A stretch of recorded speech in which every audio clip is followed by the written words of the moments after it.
in the context of research. So just for the listeners' edification, there is a product called Deep Research that came out a couple of weeks ago from OpenAI.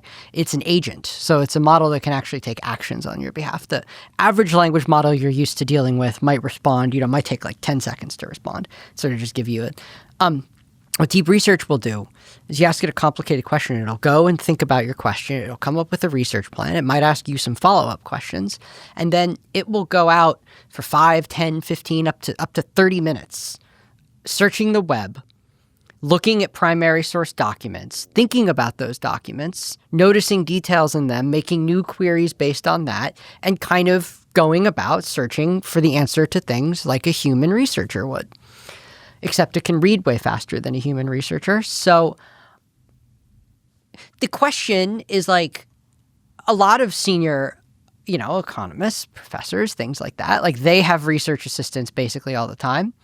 And so they're pretty much just always asking questions, Yeah. Right? Like they're not themselves like going out and like downloading data sets and like throwing them in the right. That often, right? You have your RA go do it for you. You have your RA go do that for you. So and do their minds become less supple as a result of that? I don't know. Or I guess another way to put that question would be like, is it important that the economist has done research like that on their own before? Or is that just actually not important?